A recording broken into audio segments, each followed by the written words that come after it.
Bonjour chers apprenants, bienvenue à cette nouvelle séance de sciences physiques. Aujourd'hui nous allons réaliser une séance de travaux dirigés. Alors, je me présente d'abord, je suis M. Adzabé, professeur de lycée.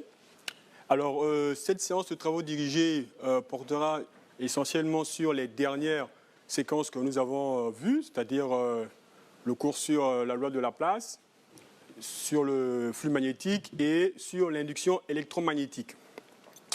Alors, déjà, je voudrais vous préciser qu'on a essayé de concocter un exercice qui se rapproche de la structure baccalauréat, c'est-à-dire des exercices qui sont proposés au baccalauréat. Alors, pour ceux qui n'ont pas de smartphone, vous essayez de recopier un peu plus vite. Et pour ceux qui ont des smartphones, vous filmez au fur et à mesure de l'évolution de la séance. Donc, nous allons commencer d'abord par la lecture. Donc, voilà. Alors, donc, on a une tige métallique T, donc de longueur Mn, de masse M et de résistance R égale à 10 ohms. R égale à 10 ohms, 0 ohms.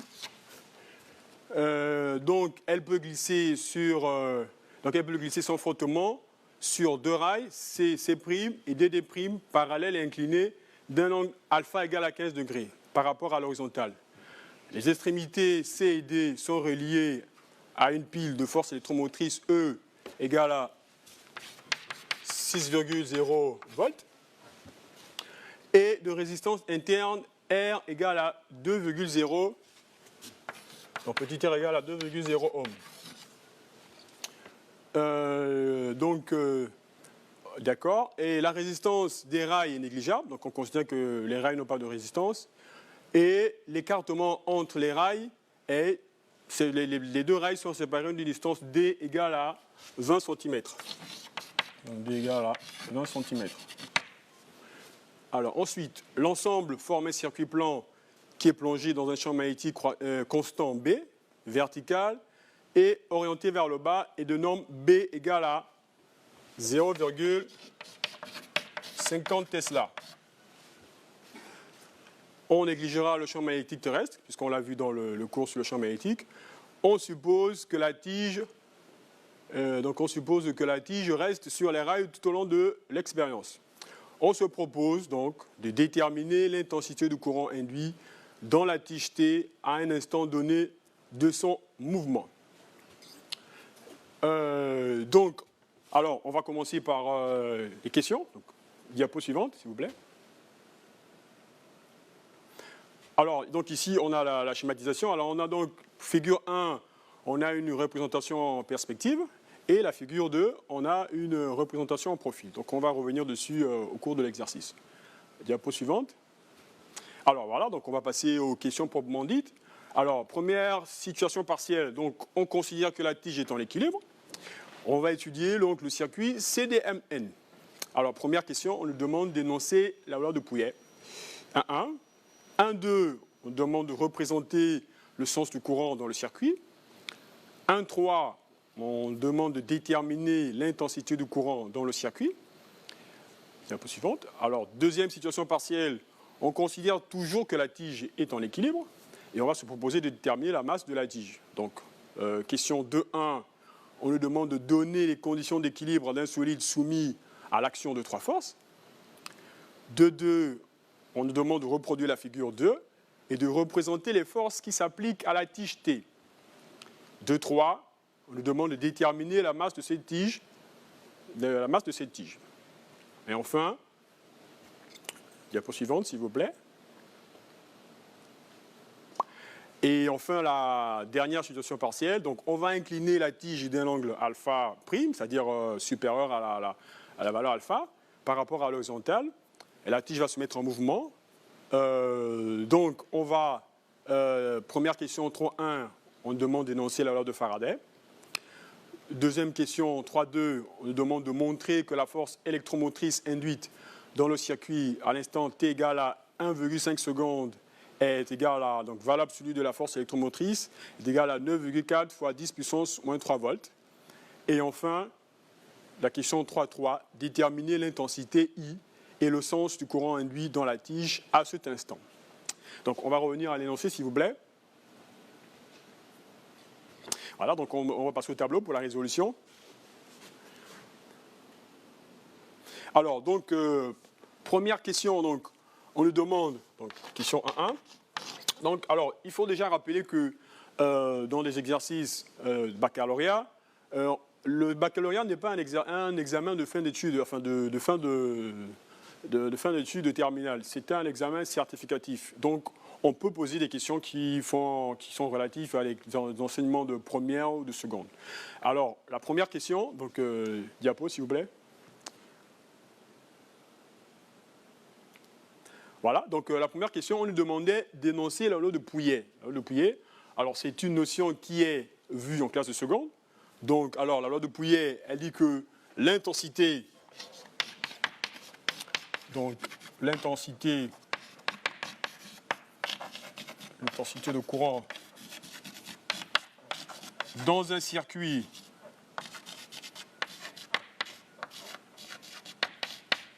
série, on vient de préciser série est égale au quotient de la somme des forces donc électromotrices, des forces électromotrices du circuit, voilà, sur la somme de ces résistances, donc les résistances du circuit, de ces résistances. Voilà, donc ça c'est une question de seconde, donc on ne va pas s'éterniser dessus. Ensuite, deuxième question, donc, diapo s'il vous plaît. Voilà, donc la deuxième question, on nous demande de représenter l'intensité du courant dans le circuit. Bon, ça aussi, c'est un prérequis aussi, classe de 6e. Donc, tableau, s'il vous plaît. Voilà, donc on sait que le courant est censé, donc il est dans une pile, le courant sort par la bande positive et rentre par la bande négative. Donc, le courant, ici, alors je vais représenter ça avec une craie de couleur, que ce soit visible. Donc, l'intensité, ici, est dans ce sens. Voilà, on va représenter sur la barre. Voilà. Ensuite, donc, question 1-2, voir le schéma. Voilà.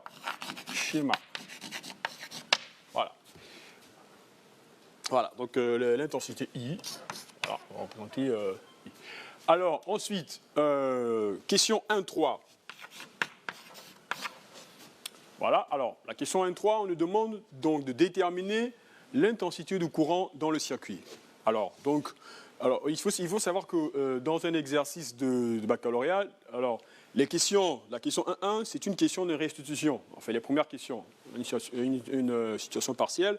Donc, elle va forcément introduire les questions 1.3. Donc, on va donc utiliser la loi de Pouillet, puisqu'on l'a déjà énoncé un peu plus haut. Donc, on va dire, d'après la loi de Pouillet, puisqu'on a demandé de l'énoncer un peu plus haut. D'après la loi de Pouillet. Voilà. Donc, elle dit que l'intensité du courant dans un circuit est égale à la somme des forces électromotrices, puisqu'ici on n'en a qu'une seule, celle de la pile, sur la somme des résistances dans le circuit. Donc, petit r plus grand R. Je vais souligner, encadrer autant pour moi l'expression littérale. Voilà. Alors, donc on va passer à l'application numérique. Donc, application numérique, donc I est égal à, donc E, on a dit que c'est égal à 6,0. Donc, sur 2,0 plus 10,0. Donc, ça va nous donner 6,0 sur 12,0. Donc, en sachant que le résultat doit être donné avec deux chiffres significatifs, donc ça va nous donner 0,50 ampères. Et on souligne le résultat. Voilà, donc ça c'est ce qui concerne la première partie de notre exercice. On va passer à la deuxième partie. Alors, dans la situation partielle 2, on considère toujours que la tige est toujours en équilibre.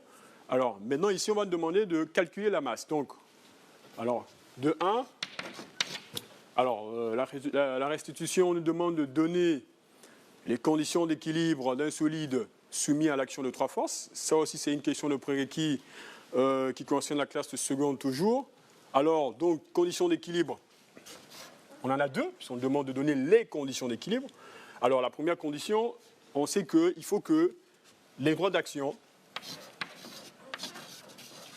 donc, les droits d'action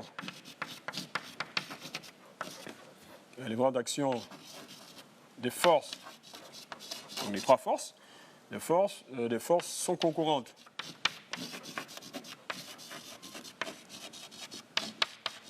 Voilà, sont concurrentes. Ça, c'est la première condition. La deuxième condition, donc, il faut que la somme vectorielle de forces soit égale au vecteur nul. Donc, somme vectorielle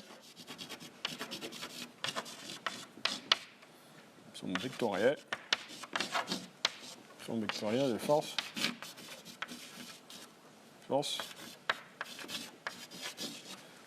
égale au vecteur nul.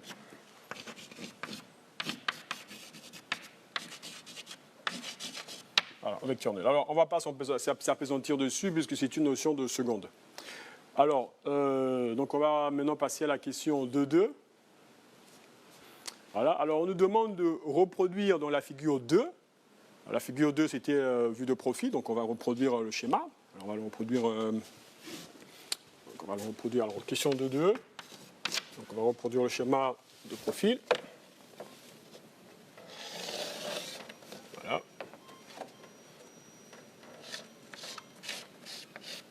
Voilà, ici on a l'angle alpha. Ici on a la tige, donc vue de profil. Voilà, on nous demande donc de reproduire la figure.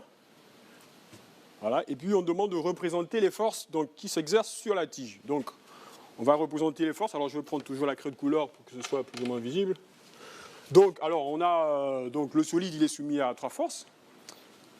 Alors il y a le poids, naturellement, donc qui est la force verticale orientée vers le bas. Le poids de la tige. Alors on a la résistance normale. Alors là, ici, il n'y a pas de frottement. Donc dans l'exercice, on a bien précisé que les frottements sont négligeables. Donc c'est uniquement la résistance normale, donc qui est orthogonale à la tige. R, la résistance. Voilà, R. Et il y a également, puisque la tige elle est parcourue par un courant et dans un champ magnétique B, donc il y a la force de la place que nous avons vue dans le cours précédent, donc qui s'exerce sur la tige aussi. Donc elle est horizontale. Voilà, donc on va représenter le champ magnétique actuellement ici. Voilà. Alors on va donc énumérer nos forces. Donc on a P, le poids de la tige, R, la résistance des rails. C'est l'action des rails sur la tige. Et enfin, F, la force de la place.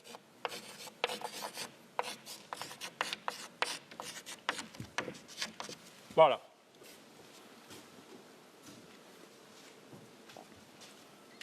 Voilà. Donc R, excusez-moi, c'est un petit lapsus. Alors R, c'est la réaction, autant pour moi. C'est la réaction. Voilà. C'est la réaction des rails sur la tige. Voilà. Alors, donc, on est à la question 2.2. Donc, 2.3.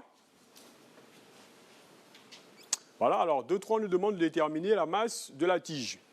Donc, alors, je vais effacer cette partie.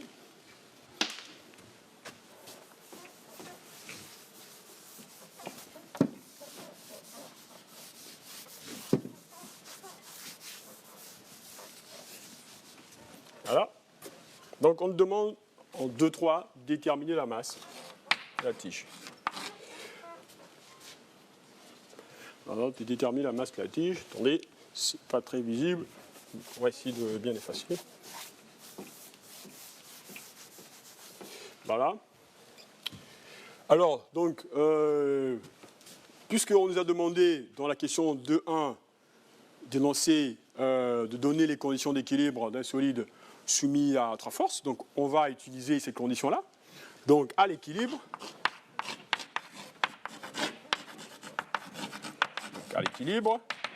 Alors, le solide étant soumis à 3 forces, donc l'ensemble des forces égale le vecteur nul. Donc on a le poids,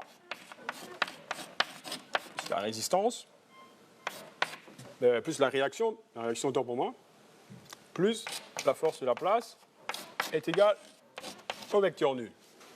Voilà. Alors, ici, on va remarquer quelque chose. Ici, on a 3 vecteurs, donc 3 forces. Les 3 forces, si vous remarquez, alors parmi les 3 forces, il y a 2 forces qui sont perpendiculaires. Donc le poids et la force sur la place, ici, vous voyez qu'ils sont perpendiculaires. Alors ça, c'est une remarque. Alors la deuxième remarque, c'est que l'angle entre... Alors si on projette, donc si je prolonge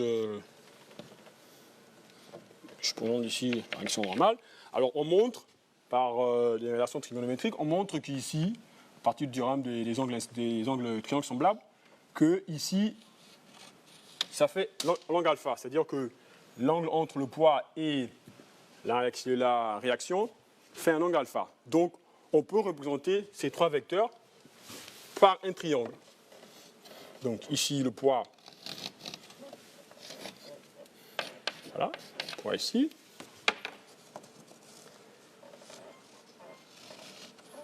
La force sur la place. Et la réaction. Ici, on voit bien que ces 3 vecteurs-là forment bien. Alors, la somme de ces 3 vecteurs est bien égale au vecteur nul. Ici, on a l'angle alpha entre le poids et la réaction. Donc, on peut utiliser les réactions, les formules de trigonométrie. Alors, donc, on a la tangente alpha. Donc, c'est égal au côté opposé sur le côté adjacent. Donc, ce sera F sur P. Donc, ce qui nous amène à dire que donc, P, le poids, est égal à F sur tangente alpha. Donc, alors, P égale à mg. Donc, la masse M est égale à F sur G tangente alpha. Alors, on sait qu'on a vu dans le cours sur la loi de Laplace que F est égal à donc, I. Alors, la distance entre les rails est égale à D. Donc, I, D, B, donc sur G tangente alpha. Voilà. Alors, on va faire l'application numérique.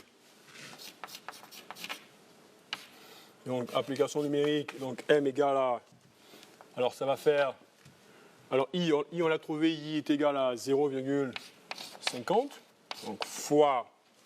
Alors, D, c'est égal à... Donc, 20 cm, ça fait 0,20. Fois B, ça fait 0,50 Tesla sur... Donc 10, 9,8, tant pour moi, fois tangente 15 degrés. Voilà. Et après le calcul, donc je vous laisse calculer, passez à vos calculatrices. Donc j'espère que vous avez pris déjà cette partie.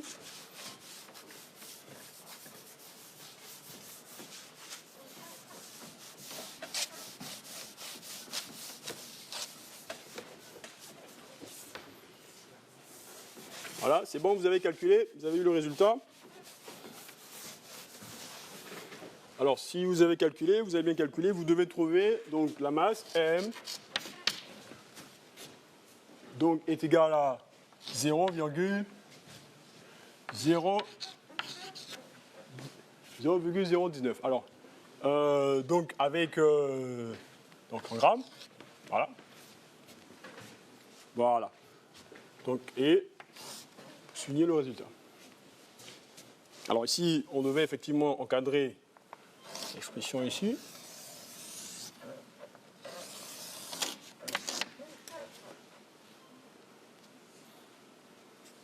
Alors oui, alors ici c'est en kilogrammes, oui, ça c'est en kilogrammes effectivement. Donc on va trouver donc, la masse, quand vous la convertissez en grammes, donc ça va vous donner 19 grammes. Voilà, donc désolé pour le lapsus. Voilà, donc c'est ce qui concerne donc la question, la partie 2. On va passer à la dernière situation partielle. Voici la dernière situation partielle.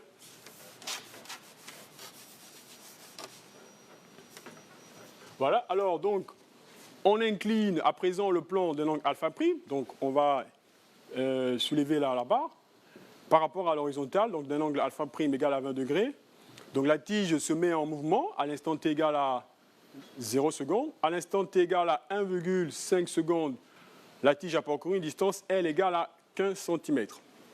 Alors première question, donc question de restitution, on nous demande d'énoncer la loi de Faraday. Alors on l'a vu dans le cours, la dernière séquence, donc la loi de Faraday, question 3.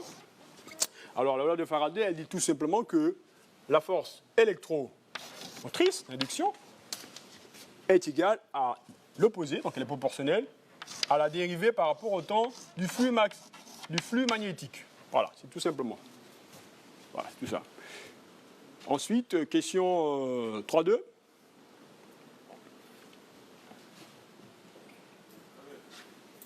Donc, alors, bon, ici, il faut juste préciser que donc c'est la force électromotrice d'induction. Voilà, d'induction en volts. Voilà, et puis dφ sur dt, c'est la dérivée. C'est la dérivée par rapport au temps. Donc, par rapport au temps du flux. Voilà. Alors ça, je le mets parce qu'à l'examen, c'est comme ça que ça doit être présenté. C'est-à-dire que vous donnez la formule et vous devez identifier chaque valeur. Voilà, c'est pour ça que j'ai pris la peine de préciser. Alors donc ensuite, on va passer à la question 3.2. Alors la question 3.2, on nous demande de montrer que la force électromotrice induite dans le circuit à l'instant t égale à 1,5 secondes est égale à E égale à valable absolue de E, tant pour moi, est égal à 9,4 fois 10 puissance moins 3 volts. Alors, donc, on a l'expression de la force électromotrice. Donc, elle s'écrit en fonction de la variation du flux par rapport au temps. Alors ici, comme on est dans un... Alors, puisque la barre ici, elle se déplace, donc on peut avoir le flux final et le flux initial. Donc, ce qu'on va faire, c'est qu'on va déterminer donc le flux final et le flux initial et calculer la force électromotrice induite moyenne. Puisqu'ici, on a le flux final et le flux initial. Donc, à t égale à 0, donc à t égale à 0, on a phi 0 est égal à bs cosinus alpha prime. Alors ici, la longue alpha n'est pas égale à 0. Hein. Donc ici, on a bien une valeur alpha prime. Ensuite, à t égale à 1,5 secondes, phi égale à b, alors cosinus alpha prime. Donc, on a en fait S0, en fait, c'est cette... donc, c'est... Alors, je vais représenter ça. Donc, S0, c'est la surface, c'est cette surface-là. Cette surface-là. Voilà. Donc, la barre se déplace d'une longueur L. Donc, ça fait S0 plus une nouvelle surface. Donc, ça va faire... Donc, ça fait S0 plus D fois L. Donc, la variation du flux, état phi, qui est égal à phi 0 moins... phi égale à phi, puisque c'est le flux final, c'est phi. Voilà, à l'instant t égale à 1,5 secondes, moins phi 0. Donc, ça vous fait... Donc, ça va faire B, alors S0 cosinus alpha prime, plus BDL cosinus alpha prime, moins... Alors, ici, c'est S0. BS0 cosinus alpha prime. Donc, les BS0 cosinus alpha prime vont se simplifier. Donc, delta phi égale à B fois D fois L cosinus alpha prime. Donc, on va calculer la force électromotrice induite moyenne. Donc, ça va faire moins delta phi sur delta T. Donc, ça va faire moins BDL cosinus alpha prime sur delta t. Voilà. Donc on va encadrer ça. Voilà. Alors, je vais donc effacer cette partie parce que j'ai plus d'espace.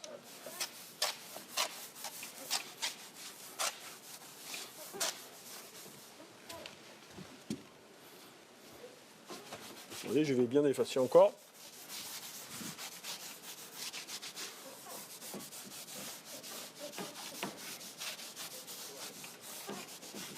Voilà. Donc, alors, on va calculer donc, alors, application numérique. Donc, E serait égal à moins 0,50, donc fois 0,20 fois 0,15 fois le cosinus 20 degrés sur 1,5 secondes.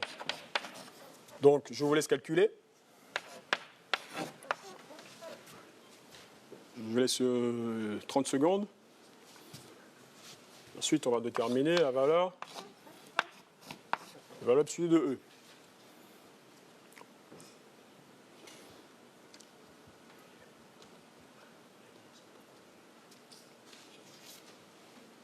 Voilà, donc je pense que vous avez déjà pu avoir le résultat. Donc, vous devez trouver, donc c'est égal à E égale à moins 0,0093 98. 18 volts. Donc en valeur absolue et en respectant le nombre de chiffres significatifs, vous devez trouver 9,4 fois 10 puissance moins 3 volts, comme indiqué dans l'énoncé. Voilà. Alors enfin la dernière question. Donc la dernière question, on nous demande de déterminer l'intensité I et le sens du courant induit dans la tige T à cet instant. Donc à l'instant T égale à 1,5 secondes. Alors, je vais effacer une partie, tableau.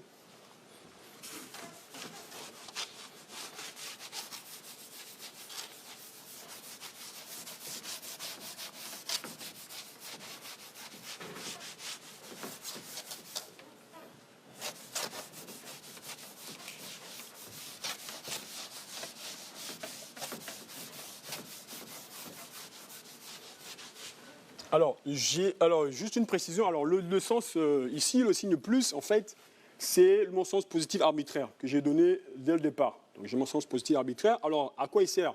Ça, vous avez dû le voir dans le cours précédent. Vous avez vu que le sens arbitraire positif va me permettre de déterminer en fait le vecteur normal. D'accord? Le vecteur normal de la surface. Alors, donc, 2,3, on nous demande de... Excusez-moi, le tableau n'est toujours pas effacé. Voilà, donc 2,3, on me demande de déterminer l'intensité d'induction. 3,3, autant pour moi. 3,3. Donc I, une induction, est tout simplement égale à la force électromotrice d'induction sur la résistance. Voilà, R. Donc ça va me donner... donc on remplace, on fait l'application numérique tout simplement.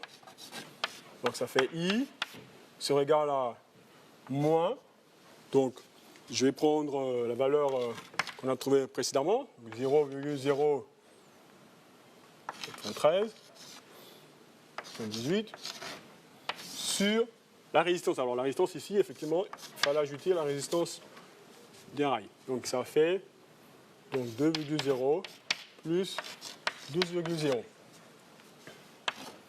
Donc je vous laisse quelques secondes.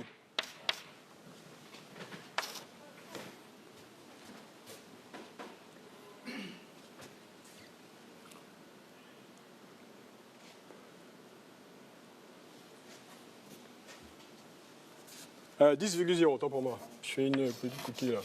Voilà. Donc, vous devez trouver, après calcul, donc 0, donc 0, 0, 0, alors 500, 530, alors 53 ampères.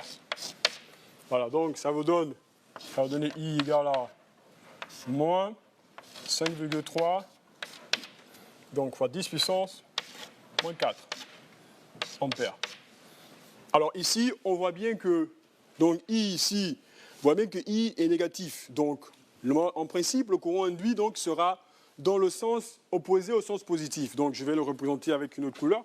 Donc, le courant induit I sera ici. Voilà. C'est le courant induit I. Donc, il est opposé. Donc, il est dans le sens opposé du sens positif. C'est ce qu'on voit ici à partir de ce résultat-là. Donc, I, alors I, comme I est une valeur positive, donc I est égal à 5,3 à 10 puissance moins 4 ampères. Voilà. Donc, je vous laisse le temps de copier. Ok, donc nous voici arrivés au terme de notre séance TD. J'espère vous avoir édifié pendant ces 30 minutes de séance. N'oubliez surtout pas de respecter les mesures de barrière et de rester chez vous. En espérant vous retrouver très bientôt, je vous dis à bientôt.